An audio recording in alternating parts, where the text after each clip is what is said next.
Bueno, ese Chano Ceballos que ha hecho como 50 comentarios en el video que puse, que se ve que le dolió tanto, donde estoy diciendo, cierto mami, que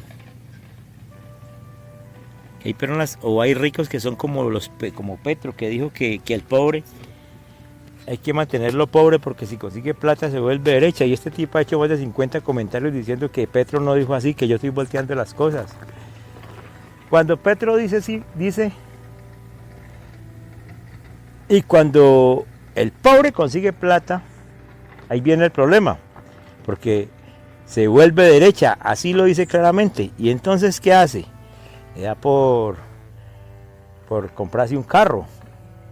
Entonces, bueno, en otras palabras, el pobre no tiene derecho a comprarse un carro. La interlocutora o la que lo está entrevistando le pregunta y dice, sí, le da por consumir.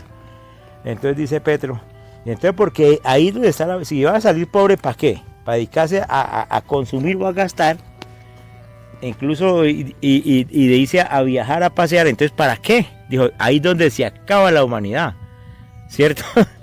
O sea que él lo está diciendo claro, que él no tiene derecho ni a comprarse un carro, ni a consumir cosas caras como las que él consume, zapatos Ferragamo, viajar por Europa, por todo el mundo, comer en los buenos restaurantes, usar las buenas marcas. O sea, él sí tiene derecho. Ahí sí no se acaba la humanidad, ¿cierto? Si Petro anda en avión para arriba y para abajo viajando por el mundo, ahí sí no se acaba la humanidad. Pero si un pobre se compra un carro, ahí sí se acaba la humanidad. Entonces, yo no sé este tal Chano Ceballos porque es tan pendejo, tan bruto, y que es lo que no entiende, pues. Y eso lo han corroborado Correa, Anlo, Chávez, Fidel, todos esos mamertos han dicho exactamente lo mismo. Que al pobre tienen que mantenerlo allí pobre, y eso es clave, eso es claro, mantener al pobre pobre, para poder vivir de los subsidios, para poder vivir esclavos, ¿sí ve?